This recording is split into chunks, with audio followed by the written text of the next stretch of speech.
ओम नमः शिवाय। प्रिय दर्शकों, कन्या राशि वालों ध्यान से सुनिए। 23 फरवरी 2026 की तारीख अपने मन में एकदम लिख लीजिए, क्योंकि इस दिन मंगल का कुंभ राशि में प्रवेश हो रहा है और यह गोचर सीधे आपके कष्टम भाव में पड़ रहा है। कष्टम भाव यानी नौकरी, सेवा, शत्रु, कर्ज, बीमारी, प्रतियोगिता और रोज का संघर्ष। और मंगल युद्ध का सेनापति है, कमांडर है, एक्शन का ग्रह है। इसलिए 23 फरवरी के बाद जीवन आपसे यह नहीं पूछेगा कि मेहनत करूं या नहीं। जीवन आपसे पूछेगा कि आप लड़ना जानते हैं या नहीं। अब समझ लीजिए असली बात। कुंभ राशि में पहले से शुक्र, बुध, सूर्य और राहु स्थित है। शुक्र धन और सुविधा का कारक है।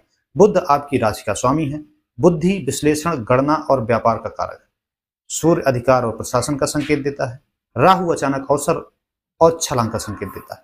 और अब मंगल इन सब के बीच प्रवेश कर रहा है, यानी बुद्धि, सिस्टम, संघर्ष और धन एक साथ सक्रिय होंगे। इसलिए यह समय साधारण नहीं है, यह समय परिणाम देने वाला है। लेकिन परिणाम उसी को मिलेगा जो मैदान में डटा रहेगा।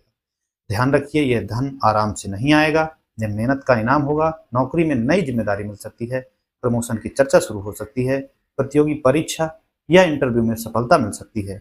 टेक्निकल काम, account, data analysis, service sector या हेल्थ सेक्टर से जुड़े कार्यों में विशेष प्रगति हो सकती है, क्योंकि कन्या राशि की असली ताकत उसकी बुद्धि और विश्लेषण क्षमता है। और जब खष्टम भाव सक्रिय होता है तो मेहनत सीधे परिणाम में बदलती है। पुराने विवाद सुलझ सकते हैं, कोर्ट कचहरी के मामलों में राहत मिल सकती है, विरोधियों पर बढ़त बन सकती है, कर्ज धीरे धीरे कम होगा। लेकिन एक बात याद रखिए, जो डरेगा वह पीछे रह जाएगा। यह समय साहस मांगता है। अब समय की गहराई को समझ लीजिए। 23 फरवरी से 2 मार्च तक प्रभाव अत्यंत तीव्र रहेगा। इस दौरान संघर्ष और अवसर दोनों एक साथ चलेंगे। 2 मार्च के बाद शुक्र राशि परिवर्तन करेंगे और धन की स्थिति और स्पष्ट होगी। 15 मार्च के बाद सूर्य परिवर्तन से रिश्तों और पार्टनरशिप में टकराव संभव है। काम का दबाव भी बढ़ सकता है, लेकिन मंगल खष्टम भाव में रहेगा, इसलिए जीतने की शक्ति आपके पास बनी रहेगी। संघर्ष का संकेत है और संघर्ष ही जीत का मार्ग बनेगा। अब सबसे महत्वपूर्ण चेतावनी सुन लीजिए। कन्या राशि की सबसे बड़ी कमजोरी है ओवर थिंकिंग, छोटी छोटी बातों में उलझ जाना, खुद को कम आंक लेना, निर्णय टाल देना। अगर आपने इस समय बहस में ऊर्जा बर्बाद की या अत्यधिक सोचते रहे तो बना बनाया काम भी अटक सकता है। यह समय कहता है परफेक्ट बनने की कोशिश मत कीजिए। आप पहले से परफेक्शनिस्ट हैं, यह प्रभावी बनिए। अब निर्णय लीजिए और आगे बढ़िए। शरीर की अनदेखी मत कीजिए, क्योंकि खष्टम भाव स्वास्थ्य का भी है।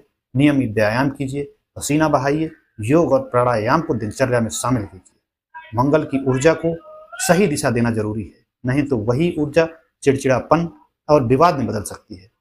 खष्टम भाव सक्रिय होता है तो शत्रु भी सक्रिय होते हैं। ऐसे समय में काल भैरव का स्मरण अत्यंत प्रभावशाली माना गया है।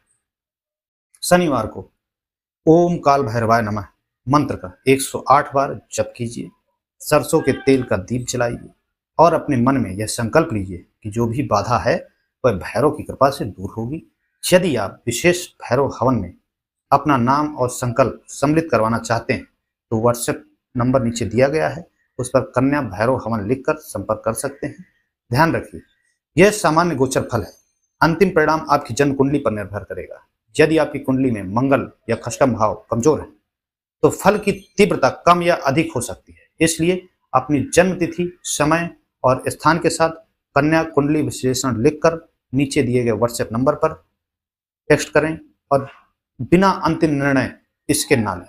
संक्षिप्त उपाय के रूप में बुद्ध मंत्र ओम राम ह्रीम रौ शम बुद्धाय नमः का जप करें, गणेश जी की पूजा करें, विष्णु सहस्त्र नाम का पाठ करें और किसी एक पुरानी बुरी आदत को छोड़ने का संकल्प लें। यह समय आत्म अनुशासन का है। अंत में निष्कर्ष समझ लीजिए। 23 फरवरी 2026 आपको यह सिखाने आ रहा है कि जो रोज संघर्ष करता है वही रोज जीतता है। मंगल खेल पलटने आया है, लेकिन खेल वही पलटेगा जो मैदान में डटा रहेगा। अब सवाल समस्या का नहीं, सवाल आपकी तैयारी का है। आप समय आ गया है कि आप तैयार हैं या नहीं।